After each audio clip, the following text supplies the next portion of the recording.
முதல் முறையாக பாஜக அரசு, மோடி அரசு மேகதாது அணை கட்டுவதற்கு சாதகமான ஒரு நிலைப்பாட்டை இன்று ஒன்றிய அரசு எடுத்திருக்கிறது. தினசரி டாக்டர் அன்புமணி ராமதாஸ் அவர்கள் காவேரி பிரச்சனையை பற்றி தான் பேசிக் கொண்டிருக்கிறார். முதலமைச்சருக்கு தினசரி காலையிலேயும் மாலையிலும் ஆலோசனைகளை வழங்கிக் கொண்டிருக்கிறார். போய் அங்க காவேரி அந்த மேட்டூர் டேம் பக்கத்தில் இருந்து ரீல்ஸ் எல்லாம் எடுக்கிறார். நண்பர் முருகன் அவர்கள் இப்பொழுது அமைச்சராக இருக்கிறார், ஒன்றிய அமைச்சராக இருக்கார். அவர் ராஜினாமா பண்ணுவாரா? மனோன்மணியம் சுந்தரனார் தான் இந்த தமிழ் தாய் வாழ்த்தையே எழுதியவர். அவர் பேரில் இருக்கிற பல்கலைக்கழகத்தில் அவருக்கு இவ்வளவு பெரிய அவமானத்தை செய்வது பாஜக திட்டமிட்டு செய்கிறது. ரெண்டு முதலமைச்சர்களும் பேசக்கூடாதுன்னு சொல்வது தவறல்ல. ஈரானும் அமெரிக்காவும் இன்னைக்கு பேசிக்கிட்டு தான் இருக்காங்க. எல்லா பங்கன்லையும் கவர்னர் கலந்து கொள்கிறார். கவர்னர் கலந்து கொள்வதால் கவர்னர் நிகழ்ச்சி ஆகாது. சுற்றுச்சூழல் வன பாதுகாப்புக்கு பெரிய 5000 ஏக்கர் அவ்வளவு பிரைம் ஃபாரஸ்ட். தமிழர்களுக்கும் தமிழ்நாட்டுக்கும் தமிழ் மொழிக்கும் எதிராக துரோகம் செய்வதையே வாடிக்கையாக வைத்துக் கொண்டிருக்கின்ற பாரதிய ஜனதா கட்சியும் மோடி அரசாங்கமும் மீண்டும் ஒருமுறை தமிழ்நாட்டிற்கும் தமிழர்களுக்கும் தாங்கள் ஒரு நாளும் வேண்டப்பட்டவர்கள் அல்ல, அவர்களுக்கு விரோதமாக எதையெல்லாம் செய்ய முடியுமோ அதையெல்லாம் ஆட்சியிலிருந்து செய்வதுதான் எங்கள் பணி என்பதை நிரூபிக்கின்ற வகையில் நேற்றைய தினம் நம்முடைய நாடாளுமன்ற உறுப்பினர் டாக்டர் அன்புமணி ராமதாஸ் அவர்கள் கேட்ட கேள்விக்கு மத்திய ஜலசக்தித்துறை அமைச்சர் கொடுத்த பதிலில் மேகதாது அணை கட்டுவதற்கு லோவர் ரைபேரியன் ஸ்டேட்ஸ், கீழ்ப்பாசன உரிமைகள் உள்ள மாநிலங்களை கேட்க வேண்டிய அவசியமில்லை என்று ஒன்றிய அரசு தெரிவித்திருக்கிறது. இது முதல்ல மேகதாது அணை கட்ட வேண்டும் என்கிற கோரிக்கையை குண்டுராவ் கொடுத்தார். குண்டுராவ் முதலமைச்சராக இருக்கின்ற போது அதற்கு அடிக்கல் நாட்டுவதற்காக சஞ்சீவ ரெட்டியை கூப்பிட்டப்போ அன்றைக்கு முதலமைச்சராக இருந்த எம்ஜிஆர் அவர்கள் சட்டமன்றத்தில் தீர்மானம் போட்டதுனால குடியரசுத் தலைவராக இருந்த சஞ்சீவ ரெட்டி தமிழ்நாடு எதிர்க்கிறது, ஆகவே நான் வரமாட்டேன்னு சொல்லி அந்த விழாவில் அவர் கலந்து கொள்ளவே இல்லை. அதற்கு பிறகு எத்தனையோ பிரதமர்களை பார்த்திருக்கிறோம். எந்த பிரதமருடைய காலத்திலும் இப்படிப்பட்ட ஒரு உறுதிமொழி அல்லது இப்படிப்பட்ட ஒரு நிலைப்பாட்டை எந்த ஒன்றிய அரசும் எடுக்கல. முதல் முறையாக பாஜக அரசு, மோடி அரசு மேகதாது அணை கட்டுவதற்கு சாதகமான ஒரு நிலைப்பாட்டை இன்று ஒன்றிய அரசு எடுத்திருக்கிறது. அது மட்டுமல்ல, இந்த பிரஸ் மீட்டுக்கு வர்றதுக்கு ஒரு சில நிமிடங்களுக்கு முன்னால பேசுகிற ஒன்றிய அமைச்சர் இந்த மேகதாது அணை சம்பந்தமாக எல்லாவிதமான ஒத்துழைப்பையும் நாங்கள் கர்நாடக அரசுக்கு தருவோம் அப்படின்னு ஒன்றிய அமைச்சரே பேசுகிறார். இது இந்த மேகதாது அணை கெட்டினால் நம்முடைய காவேரி டெல்டா பாலைவனமாகிவிடும். தமிழ்நாட்டினுடைய வாழ்வாதாரமாக இருக்கின்ற நெல் களஞ்சியமாக இருக்கின்ற தஞ்சை பாலைவனமாக மாறி பல கோடி மக்களுடைய வாழ்வாதாரங்கள் பாதிக்கப்பட்டு தமிழ்நாட்டினுடைய எதிர்காலமே சூனியமாகக்கூடிய ஒரு சூழ்நிலைக்கு இன்று மோடி அரசு அடிக்கல் நாட்டியிருக்கிறது. அதுல எங்களுடைய காங்கிரஸ் கட்சி, தமிழக காங்கிரஸ் கட்சி மிக உறுதியான நிலைப்பாட்டை எடுத்திருக்கிறது. இந்த சம்பவம் நடந்தவுடனே நேற்றைய தினம் பாராளுமன்றத்திலே தமிழ்நாடு காங்கிரஸ் கட்சியை சார்ந்த நாடாளுமன்ற உறுப்பினர்கள் கூட்டத்தை தமிழக காங்கிரஸ் கட்சியினுடைய தலைவர் மாணிக்கம் தாகூர் கூட்டியிருக்கிறார். அதில் நம்முடைய மூத்த தலைவர் ப. சிதம்பரம் அவர்களும் கலந்து கொண்டிருக்கிறார்கள். தமிழ்நாடு காங்கிரஸ் கட்சியை சார்ந்த மக்களவை, மாநிலங்களவை உறுப்பினர்கள் 13 பேர் எல்லோரும் கலந்திருக்கிறார்கள். இன்றைக்கு மாலை தமிழ்நாடு காங்கிரஸை சார்ந்த நாடாளுமன்ற உறுப்பினர்கள் இன்னைக்கு இந்திய கம்யூனிஸ்ட் கட்சி, மார்க்சிஸ்ட் கம்யூனிஸ்ட் கட்சி, மதிமுக, IUML, விடுதலை சிறுத்தைகள் இந்த கட்சிகளை சார்ந்த நாடாளுமன்ற உறுப்பினர்கள் 21 பேர் இன்று மாலையிலே கூடி பாராளுமன்றத்தில் என்ன செய்வது என்பதை பற்றிய நிலைப்பாட்டை எடுத்து அதற்கான அந்த ஒன்றிய அரசுக்கு எதிரான நடவடிக்கைகளை அவர்கள் திட்டமிட இருக்கிறார். தமிழ்நாடு காங்கிரஸ் கட்சி என்ன கேட்க ஆசைப்படுகிறது என்று சொன்னால், இன்னைக்கு தினசரி டாக்டர் அன்புமணி ராமதாஸ் அவர்கள் காவேரி பிரச்சனையை பற்றி தான் பேசிக் கொண்டிருக்கிறார். முதலமைச்சருக்கு தினசரி காலையிலேயும் மாலையிலும் ஆலோசனைகளை வழங்கிக் கொண்டிருக்கிறார். போய் அங்க காவேரி அந்த மேட்டூர் டேம் பக்கத்தில் இருந்து ரீல்ஸ் எல்லாம் எடுக்கிறார், மகிழ்ச்சி. ஆனா இன்னைக்கு அவர் இருக்கிற தேசிய ஜனநாயக முன்னணி கூட்டணியினுடைய அவர் ஒரு உறுப்பினர். அவர் என்ன செய்ய போறார்? அவர் பிரதமரிடம் இது தவறு என்று சுட்டிக்காட்ட போகிறாரா?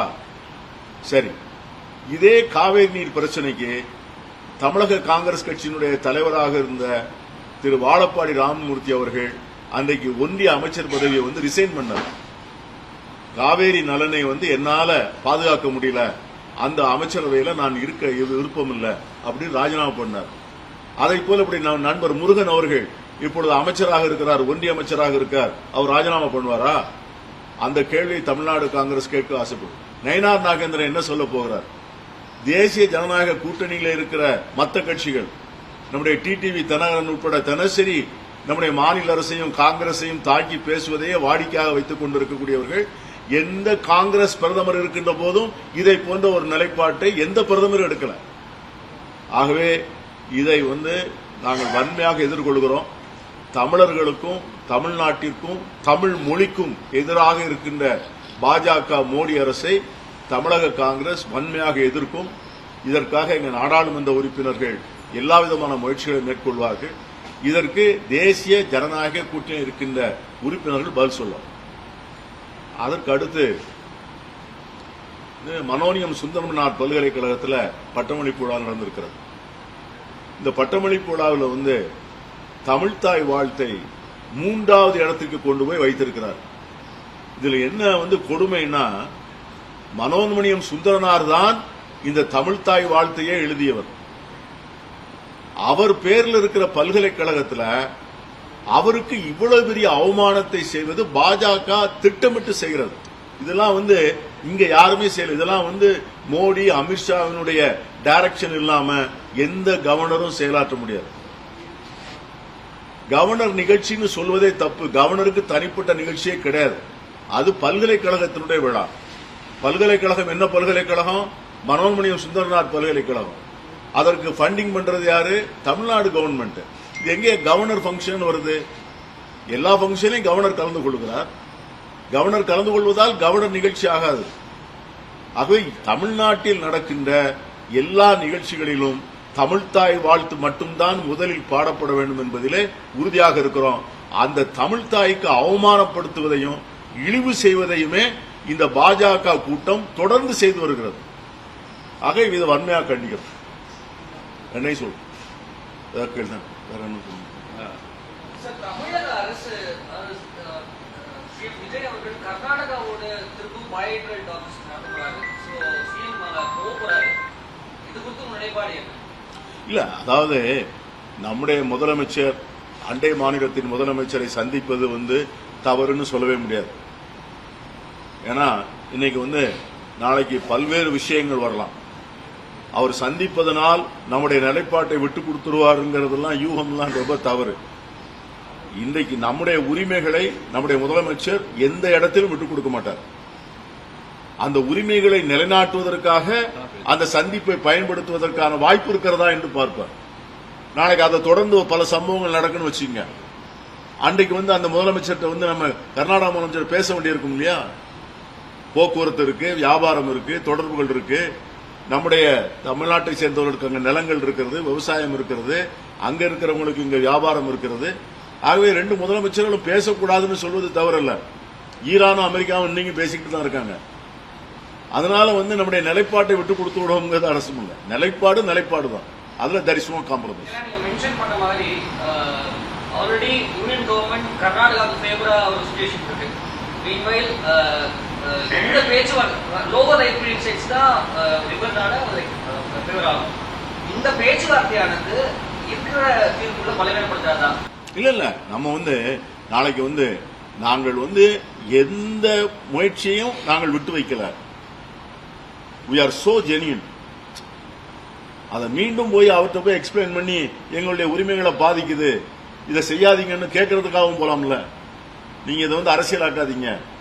ஆகவே ஆனா எந்த பேச்சுவார்த்தையோ முதலமைச்சர் வந்து தமிழ்நாட்டினுடைய நிலைப்பாட்டை விட்டுக் கொடுக்க மாட்டார் என்பதுல நான் உறுதியாக இருக்கிறார். அதை நாங்களும் அறிவோம். அதுல ஒன்றும் அதுக்கு அந்த பிரச்சனையே இல்லை.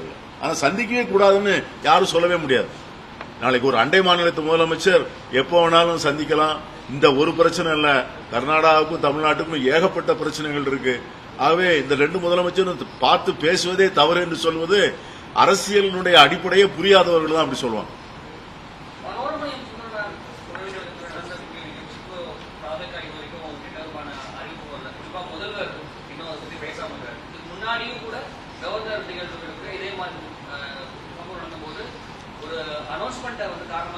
எல்லா ஸ்டேட்டுக்கும் பொருள் சொல்லிட்டு ஆனா இன்ன வரைக்கும் தமிழக அரசு இதுக்கு சரியான குறிப்பாக முதல்வர் இதை பத்தி பேசாம இருக்காரு.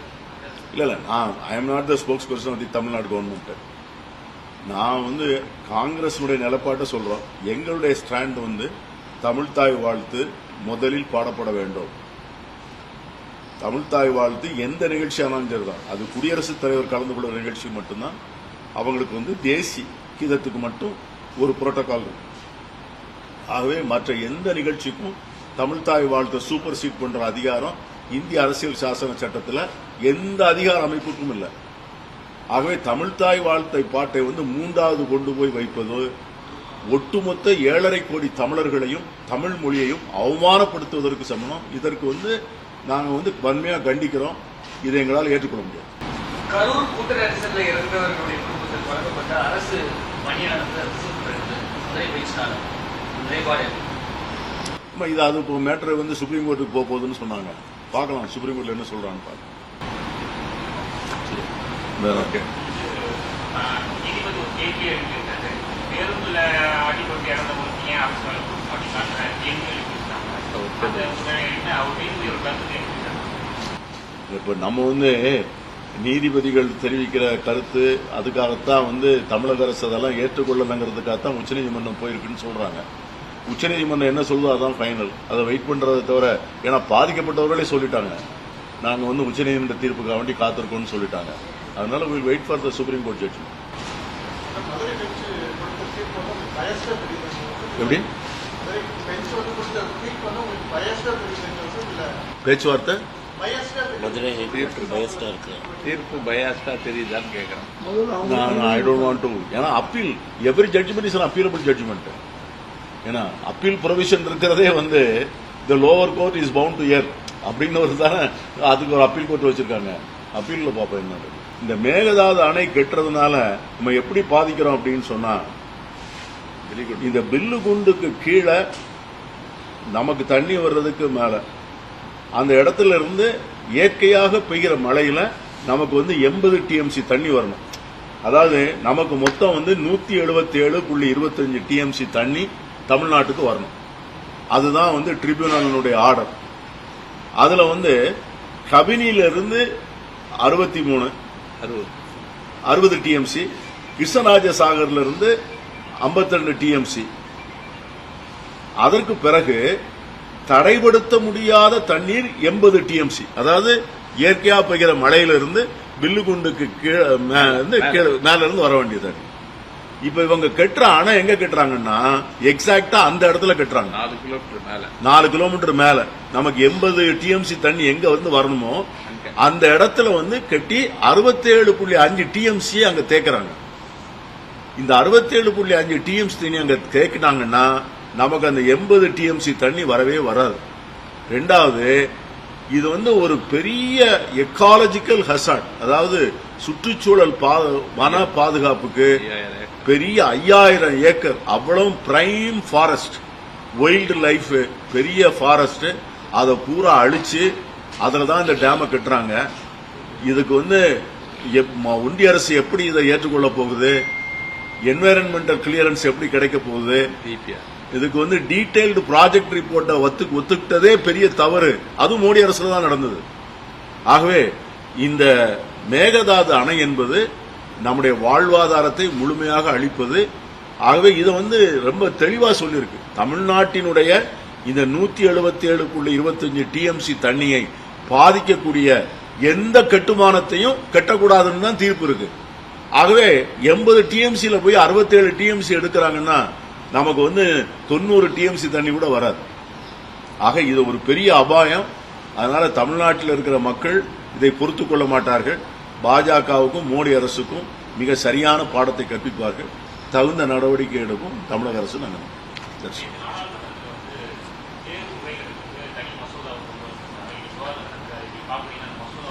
சார் நான் அதாவது இன்னைக்கு இவ்வளவுதான் போதும். அதாவது அந்த தனி மசோதா எதுக்கு சார்? தேர்வு முடிஞ்சு அதுல ஃபால்ட் கண்டுபிடிச்சவங்களுக்கு தான் நடவடிக்கை எடுக்கத்தானே. நம்முடைய கோரிக்கை ஃபால்ட்டே நடக்கக்கூடாது. அதுக்கு என்ன பண்ணிருக்கீங்க? இப்ப ராதாகிருஷ்ணன் ரிப்போர்ட் இதே பிரதமர் தான் போட்டார். இந்த தேர்வு முறைகேடுகளை தடுப்பதற்காக ராதாகிருஷ்ணன் தலைமையில கமிட்டி போட்டு அந்த கமிட்டி அறிக்கையை தாக்கல் செஞ்சிருக்கு. அந்த அறிக்கையின் மீது இதுவரைக்கும் என்ன நடவடிக்கை எடுத்திருக்கீங்க? Never implemented. அத அந்த அறிக்கையை இம்ப்ளிமெண்ட் பண்ணாம இந்த நந்தன் நிலக்கணி அறிக்கையை போட்டா யாரை ஏமாத்துறதுக்காக வேண்டி இதெல்லாம் அனௌன்ஸ்மெண்ட்ஸ். காங்கிரஸ் அதை ஏத்துக்கல. We don't accept it.